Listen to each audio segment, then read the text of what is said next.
Shalom Bapak Ibu yang terkasih, ya puji Tuhan saya melihat wajah-wajah yang bersemangat si sore hari ini. Iya saudara, ya saya beri tema firman Tuhan malam hari ini, berjalan bersama Yesus. Banyak orang yang merasa berjalan bersama Yesus, tapi mereka tidak sungguh-sungguh mengenal siapa Yesus. Kita buka bersama langsung saja Injil Lukas pasal 24. Lukas pasal 24 ayat yang ke-13 mulai.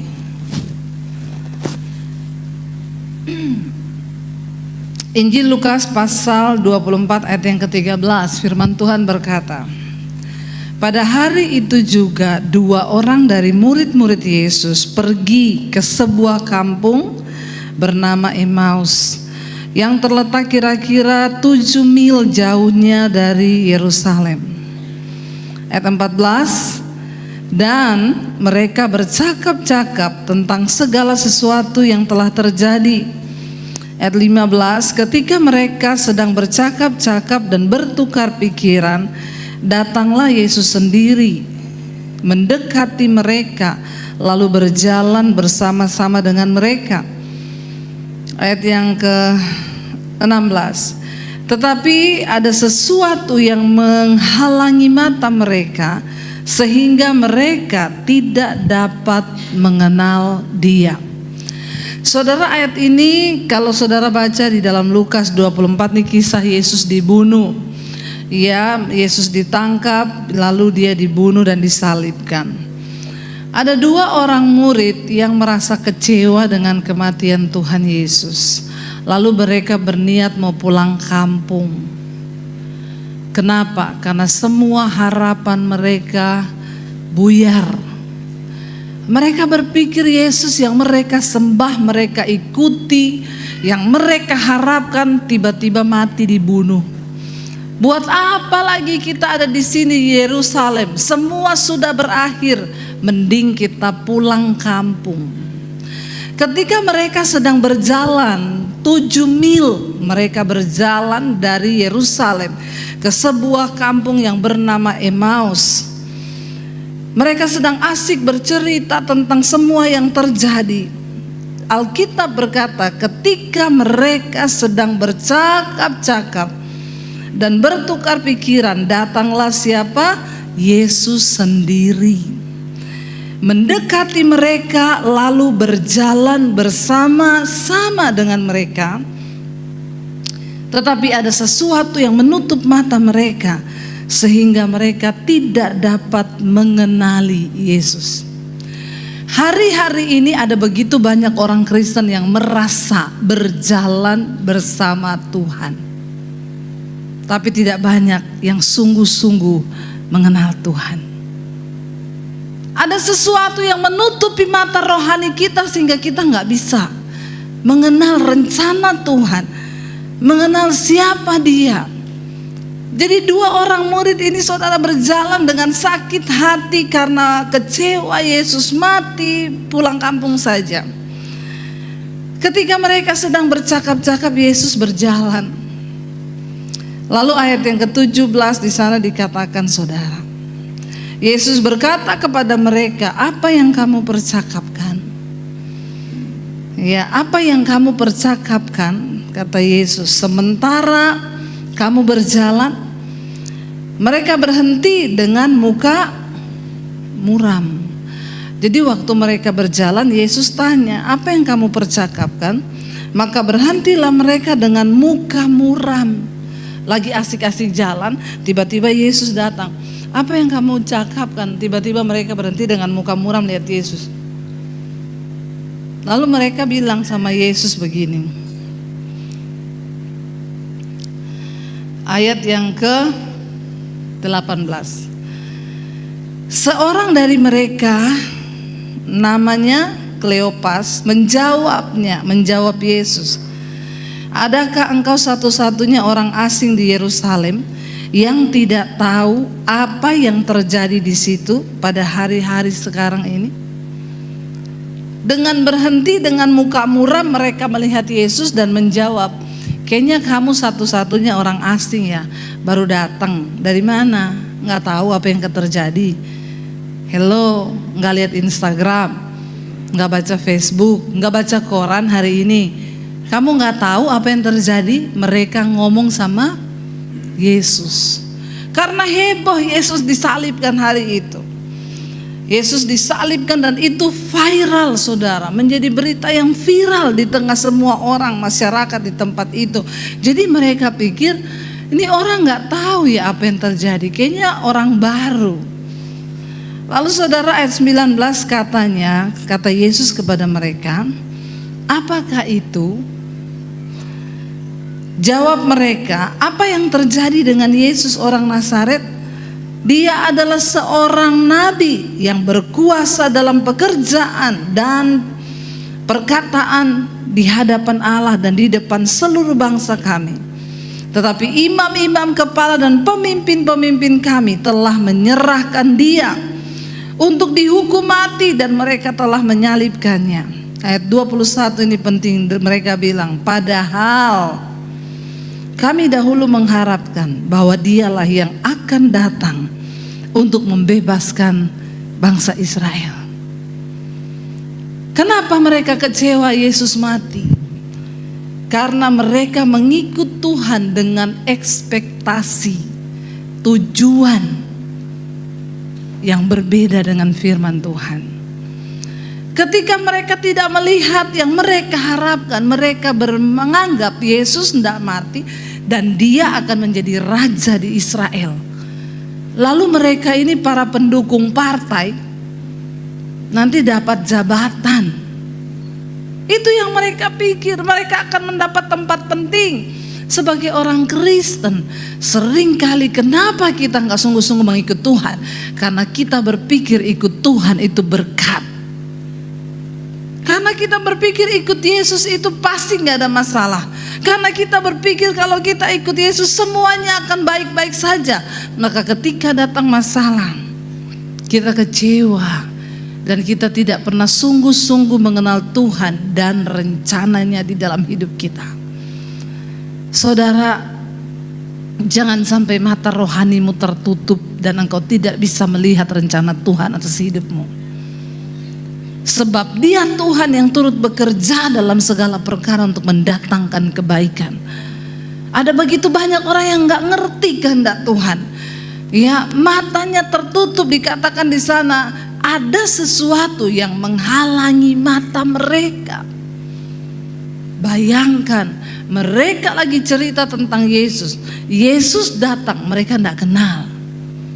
Mari kita selidiki, mari kita introspeksi diri hari-hari ini. Apa yang menutup mata rohani kita di dalam mengikut Tuhan? Kenapa kita nggak ngerti rencana Tuhan? Kenapa kita tidak mengerti apa maunya Tuhan di dalam hidup kita?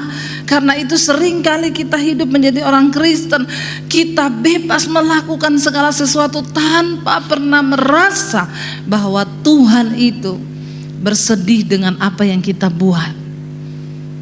Waktu kita nggak ngerti kenapa kita diizinkan difitnah, waktu kita nggak ngerti kenapa Tuhan izinkan rumah tangga kita bermasalah, kita nggak pernah ngerti, sehingga kita terus berkutat dalam persoalan yang sama dan tidak pernah lulus di dalam ujian iman. Sehingga kita seperti bangsa Israel, perjalanan yang harusnya ditempuh hanya dalam beberapa hari menjadi 40 tahun karena bersungut-sungut. Cepat atau lambatnya engkau menggenapi rencana Tuhan atas hidupmu tergantung dari respon. Selama engkau bersungut-sungut, selama engkau tidak mengerti rencana Tuhan, engkau akan berputar dalam masalah yang sama. Ada orang-orang yang hidupnya gak pernah keluar dari masalah itu dan itu lagi. Kenapa? Karena mereka tidak pernah mengerti, matanya tertutup. Berdoa hari-hari ini, saudara, Tuhan, aku tidak mau jadi orang Kristen yang mataku tertutup. Juga buat yang muda-muda yang belum menikah, jangan sampai kau bilang cinta itu buta. Kalau jatuh cinta jangan buta, melek, amin. Kalau sudah nikah baru buta, ya bapak-bapak. Ya ibu-ibu, karena sudah terlanjur Nggak bisa diganti-ganti lagi. Ya sudah, itu yang kau gumulkan. Saya selalu bertanya, dalam hidup ini ada nasib, ada takdir. Takdir itu tidak bisa dirubah. Mati, lahir itu takdir, nggak bisa kita rubah. Kalau nasib itu kita yang bikin. Takdir itu dari Tuhan, tapi nasib kita yang bikin. Sekarang saya mau tanya, jodoh itu takdir atau nasib?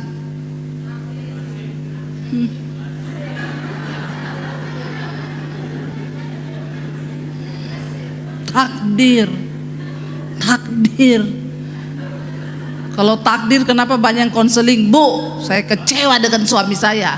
Itu nasibmu, kau yang buat sendiri. Jodoh itu bisa takdir, bisa. Siapa yang pernikahannya di sini dianggap nasib? Enggak apa-apa, angkat tangan saja. Saya, Bu, nasib ya nasib. Ya, apa daya, nasi sudah menjadi bubur. Kalau ditambah bakwan sama pangsit jadi bubur ayam, enak. Amin. Tidak ada kata terlanjur. Kalau engkau sudah terlanjur menikah, jangan bilang apa daya, Bu, nasi sudah menjadi bubur. Tambahkan sedikit minyak wijen, bawang putih, dan pangsit goreng.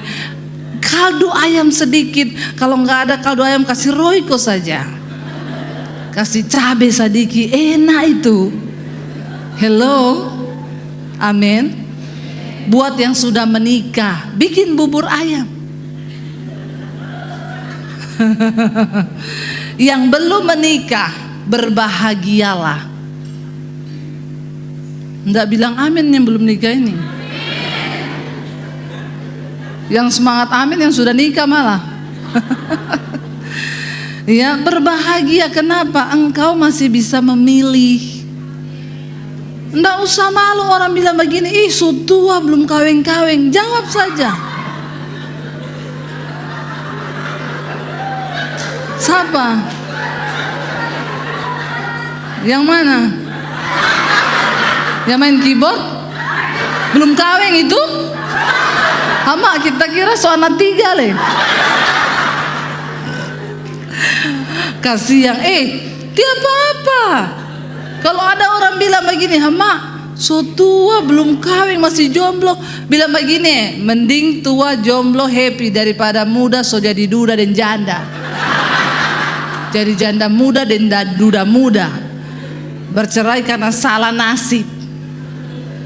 Tidak apa-apa, Tuhan pasti akan kirim kau yang terbaik. Yang amin yang belum nikah loh. Banyak sponsor di situ. Tapi umur berapa sekarang? Soalnya bukan begitu. Di bawah 30 tahun jodoh di tangan Tuhan, di atas 30 Tuhan lepas tangan. Ya, tidak ada kata mustahil, selalu ada harapan. Yang jawab banyak amin. Berdoa aja, siapa tahu ada di antar sini. Ya saudara, jangan salah memilih. Kalau yang belum nikah, buka mata lebar-lebar. Ada yang bilang, Bu, saya ini sudah tunangan, Bu, tapi sejak tunangan pacar saya ini berubah, Bu. Saya pernah ditampar, dia main tangan, putus saja. Tapi kita sudah tunangan, Bu, nggak peduli. Mending kamu putus tunangan daripada kamu cerai. Harus berani, amin. Yang muda-muda harus berani berkata, aku berdoa kalau ini bukan jodohku, Tuhan putuskan. Saudara tahu, kita sih bilang ya jodoh itu takdir, tapi percaya enggak? Kenapa banyak perceraian di kalangan rumah tangga Kristen? Karena banyak orang menikah cuma gara-gara sudah terlanjur. Terlanjur bersinah, terlanjur melanggar kekudusan. Ya gimana ya, Bu, saya sudah terlanjur. Kamu nikah cuma gara-gara terlanjur. Kamu gak sertakan Tuhan, habis babak belur. Mari kita berdoa, saudara. Jangan nikah karena terlanjur. yang masih muda-muda di sini, jaga kekudusan hidupmu, amin. Ya, biar Tuhan yang menentukan yang terbaik. Jaga kehormatanmu supaya engkau dapat yang takdir Tuhan. Ya, jangan terlalu banyak nonton layangan putus Layangan embang ditonton terus. Anak saya bilang, ih nonton layangan putus jadi takut nikah ya mam. Saya bilang gak usah takut nikah, makanya berdoa dapat jodoh kayak papimu itu loh. Ya, yang takut Tuhan dan takut istri. Perlu laki-laki takut istri, bukan takut sebenarnya mengasihi. Laki-laki tuh kalau mengasihi istri pasti sukses. Bapak-bapak tidak bilang amin nih. Ini bapak-bapak ini. So bilang amin. Taruh terus fotonya istri di dompet. Ya, siapa yang ada foto istri di dompet? Jadi kalau bos marah di kantor, buka tuh dompet, tersenyum. Ternyata tidak ada yang segala kau sayang. Bisa jadi penghiburan itu. Ya, Tuhan suruh kita saling mengasihi, bukan takut sebenarnya. Jadi saudara, mari kita mengerti ada rencana Tuhan dalam hidup kita ke depan. Karena itu kamu jangan salah melangkah karena matamu tertutup. Buka matamu, buka mata rohanimu, lihat sesuatu yang besar di depan. Saya ngomong begini kalau sama orang yang gak nangkap saudara, bengong toh dia gini. Karena gak ngerti, matanya tertutup. Tapi kalau orang yang nangkap, yes, amin. Aku percaya Tuhan ada sesuatu yang besar dengan hidupku. Saudara, lalu Alkitab berkata di sini, firman ini berkata, mereka berjalan, Yesus bicara. Mereka bilang, padahal kami dulu mengharapkan loh dia itu bakal jadi raja di Israel yang akan membebaskan Israel.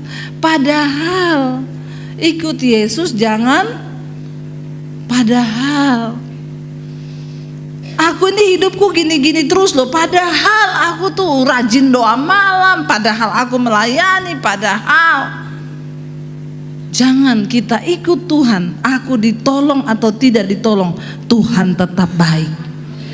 Aku sembuh atau tidak sembuh, Tuhan tetap baik. Ada mujizat atau tidak ada mujizat, Tuhan tetap dahsyat. Pegang itu saudara. Kita punya Tuhan yang dahsyat. Itu kenapa saudara? Karena Yesus adalah jaminan sampai pada hidup kekekalan. Lalu akhirnya Yesus itu berkata kepada mereka saudara, ya. Mereka cerita dia dihukum mati, para pemimpin kami, padahal kami gini-gini. Tapi beberapa perempuan pagi-pagi ke sana dan kuburnya sudah kosong, mereka tidak menemukan mayatnya. Lalu mereka datang dengan membawa berita mengatakan bahwa ia telah hidup. Beberapa teman kami juga telah pergi ke kubur itu dan mendapati memang benar perempuan-perempuan itu yang mereka katakan dia sudah tidak ada lagi di sana. Padahal mereka sudah dengar Yesus sudah bangkit, tapi mereka udah kecewa, mereka pulang ke Emmaus. Mereka nggak tunggu lagi apa yang Tuhan mau katakan karena sudah kecewa ikut Tuhan. Ayat 25, lalu Yesus berkata, lalu ia berkata kepada mereka, hai kamu apa? Orang bodoh. Betapa lambannya hatimu sehingga kamu tidak percaya segala sesuatu yang dikatakan oleh para nabi. Siapa orang yang bodoh di hadapan Tuhan? Bukan orang yang gak sekolah. Orang yang bodoh di hadapan Tuhan bukan orang yang gak bisa baca tulis dan gak bisa hitung matematika. Orang yang bodoh di hadapan Tuhan, orang yang tidak mengerti kehendak Tuhan.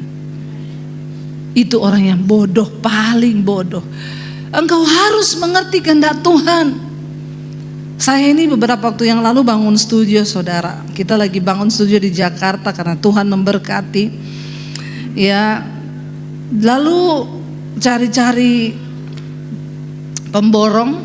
Ya, lalu Suami saya usulkannya sudah pakai teman saya aja, anak Tuhan, pelayan Tuhan juga. Ya udah dihitung berapa ya, habisnya berapa, sekian ratus juta.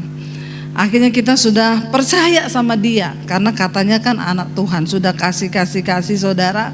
Uangnya sudah mengalir sudah mau hampir 60%, tinggal sedikit lagi. Jadi kita pikir, terakhir dia minta tolong transfer 200 juta ya. Saya ini udah mau beli bahan-bahan ini nih, yang penting-penting karena sudah mau finishing. Saya transfer. Tapi hati saya enggak enak saudara, karena kita sering tinggal pelayanan.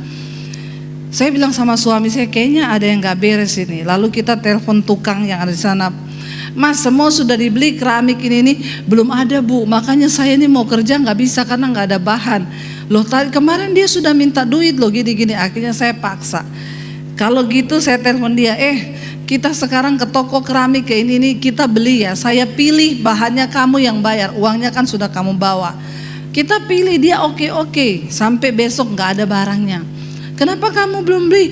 Nggak ada, tunggu saya pelayanan, saya ini. Akhirnya saya desak, ternyata uangnya udah habis. Dan saya hitung-hitung saudara, dia bawa uang saya 300 juta. Yang dia nggak belanjakan apa-apa, tapi itu dia bawa. Setelah kami hitung. Saya marah, saya kecewa. Saya bilang, kamu ya, mana nota-notanya? Sekarang pertanggungjawaban. Nggak ada satu nota pun hilang. Waduh, saya kecewa saudara. Saya bertanya sama Tuhan, kenapa Tuhan Engkau izinkan kayak begini. Tiap hari saya WA dia, mana uang saya balikin. Oh ya tunggu, saya lagi cari nota-notanya, nanti ada pertanggungjawabannya gini. Berapa minggu nggak ada apa-apa. Saya jadi kacau akhirnya dengan suami. Makanya kenapa juga kamu pilih temanmu itu gini. Setan itu menyerang saudara. Akhirnya nggak bisa doa, saya pahit, saya kecewa. Satu malam itu saya hati panas, kita akhirnya jadi saling menyalahkan terus. Saya bilang sama dia, ya sudahlah, saya tuh merenung, Tuhan kenapa Tuhan Engkau izinkan ini, pasti ada maksud Tuhan loh. Saya bilang ada maksud Tuhan, kita ini hamba Tuhan. Gini, hati saya panas, saya jengkel. Tiba-tiba malam itu Roh Kudus tuh ngomong ke saya gini, kamu tahu kenapa ini diizinkan? Kamu kan sering konseling orang. Pernah ada yang datang, Bu saya ditipu orang, uang saya dibawa lari 5M. Terus kamu jawabnya apa? Lupakan saja Pak. Lupakan.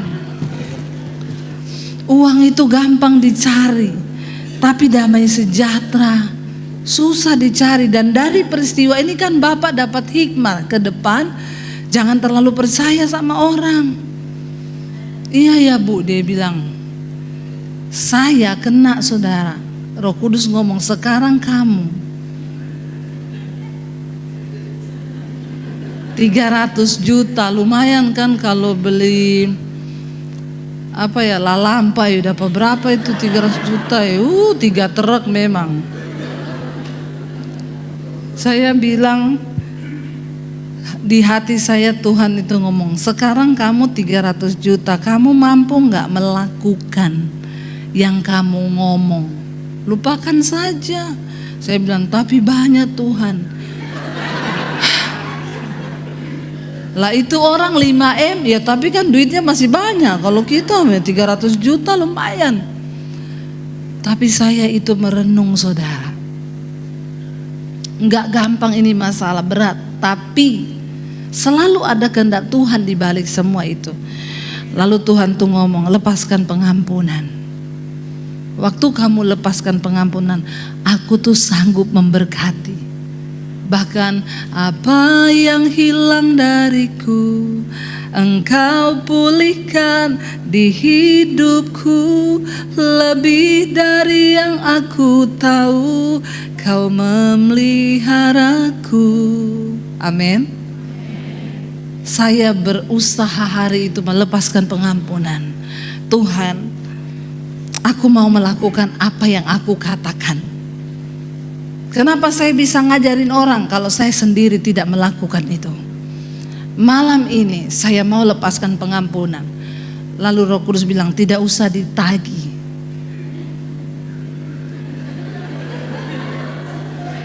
Ya tapi kan saya mengampuni, bolehlah nagih. Masih gak terima saudara. Tuhan bilang lepaskan pengampunan, lupakan. Dan kamu WA dia malam ini, selesaikan. Saya WA dia, saya gak mau rugi. Kamu tahu gak, saya tuh kecewa sama kamu. Ngaku pelayan Tuhan, tapi bawa lari uangnya orang. Saya kepahitan tahu gak sama kamu. Bertobat kamu ya, kalau gak bertobat hidupmu terkutuk. Saya bilang, tapi malam ini Tuhan tegur saya. Sebagai hamba Tuhan saya tidak boleh kepahitan. Tuhan suruh saya lepaskan pengampunan. Dan mulai hari ini saya ngomong ke kamu, saya melepaskan pengampunan. Saya bilang, dan saya tidak akan tanya lagi tentang uang itu. Itu urusanmu dengan Tuhan. Sudah saya kirim saudara. Besok malam pengen WA lagi, mana uang saya? Memang tidak gampang saudara.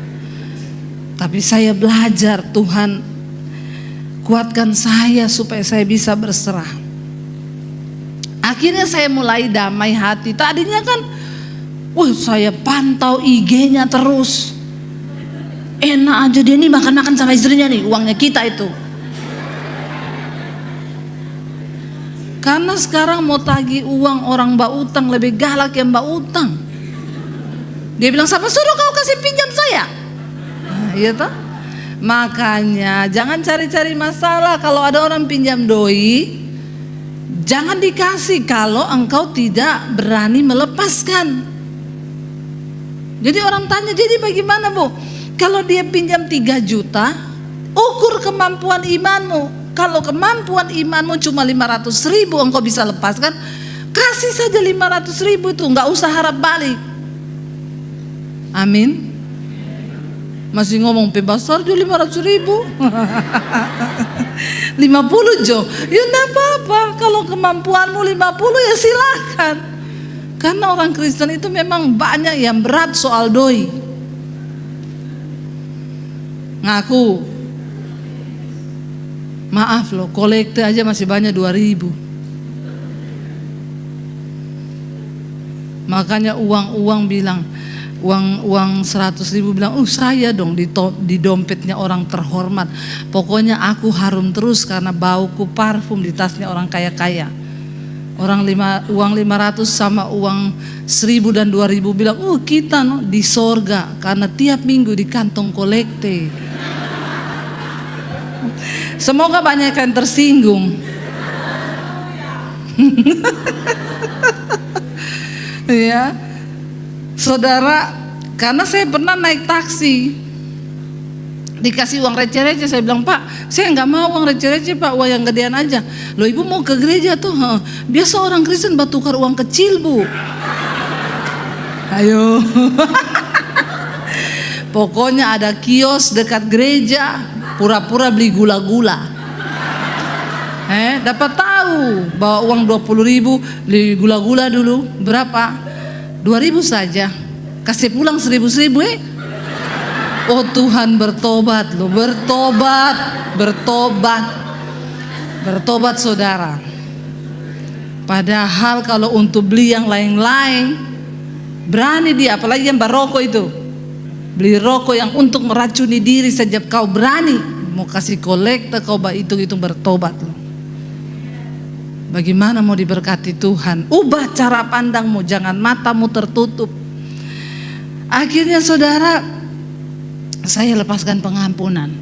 Tiap hari mau batagi lagi tuh duit. Saya bertobat, ampuni saya Tuhan. Aku melepaskan hakku untuk aku bisa mengenal kehendak-Mu di dalam hidupku. Hari demi hari berlalu, tiba-tiba ada orang WA saya, Bu, saya diberkati sama channel Ibu. Saya dilawat Tuhan waktu nonton channel Ibu. Saya ada dalam dosa, saya bertobat, saya nangis di kamar saya Bu. Dia bukan orang orang ini saudara, dia dari orang Katolik.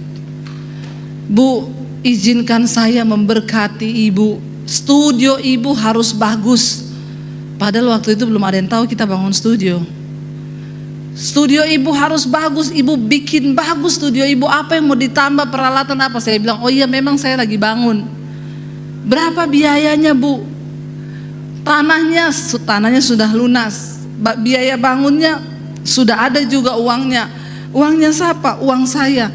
Please bu, izinkan saya menabur untuk pembangunan studionya ibu. Ibu fotoin aja bu.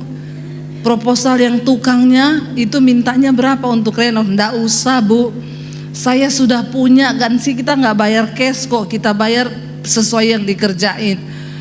Jangan bu, izinkan saya memberkati ibu. 3 hari dia WA saya terus minta itu proposal ke tukang, saya nggak balas. Akhirnya satu kali dia telepon, Bu Debbie jangan tahan berkat Tuhan ya, saya disuruh Tuhan karena saya diberkati. Studio ibu harus bagus, ibu harus terus melayani dan syuting khotbah-khotbah karena itu menangkan banyak jiwa. Fotoin aja bu, saya foto saudara. Biayanya itu 800 juta, dia transfer 1 M.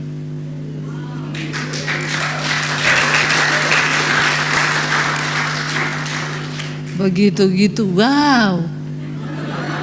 Suruh mengampuni orang utang teh bisa bikin status di Facebook, bah utang teh bayar-bayar. Orang Kristen begitu. Ya, apalagi orang Palu. Biar teh apa kan orang sama-sama orang Palu baku bagi aja di sini. Soalnya baku tahu kartu. Bertobat ya. Kalau nggak mampu jangan. Lebih baik seikhlas kita, semampu kita, supaya kita nggak berdosa. Waktu saya lepaskan pengampunan, saya mengerti kehendak Tuhan tuh apa. Oh, Tuhan ini mau membentuk saya. Saya sering layani orang. Kalau saya juga tidak melakukan itu, maka saya salah di hadapan Tuhan. Tuhan bilang, kamu harus rasa. Suruh orang lepaskan pengampunan, bawa lari uang itu tidak mudah. Saya sudah diproses, direndahkan, difitnah sudah, nggak punya duit sudah. Sekarang Tuhan mau memberkati saya dengan keuangan, tapi Tuhan mau lihat saya rela nggak kehilangan uang. Saya rela nggak melepaskan pengampunan. Waktu saya rela, Dia memberkati saya dengan kelimpahan. Tuhan tuh dahsyat. Saya baru mau beli mobil aja saudara, udah DP nih mobil. Karena saya kalau setir mobil yang suami kan gede, saya bilang saya mau beli mobil yang kecil aja. Jadi saya kalau pelayaran bisa setir sendiri, kalau kamu nggak bisa antar saya nggak usah naik Grab. Baru DP mobil, ada orang WA. Setelah itu saya lepaskan pengampunan. Bu, shalom, ibu jangan tersinggung ya. Kenapa? Saya disuruh Tuhan beliin ibu mobil. Kenapa Bapak minta maaf? Bagus yang begini, mau bekasi oto minta maaf. Ada yang minta doi, tiada minta maaf. Kenapa ibu tidak balas-balas? Saya butuh uang 6 juta ini, ibu transfer dulu. Banyak yang begitu saudara. Saya lihat waktu saya melakukan apa yang Tuhan suruh. Bayangkan saudara, apa yang gak pernah kita pikirkan itu Tuhan sediakan. Tapi mata rohanimu buka dulu, supaya engkau bisa melihat apa rencana Tuhan di balik masalah. Kalau engkau nggak lihat itu, engkau puter-puter terus 40 tahun di dalam masalah yang sama, tidak lulus-lulus.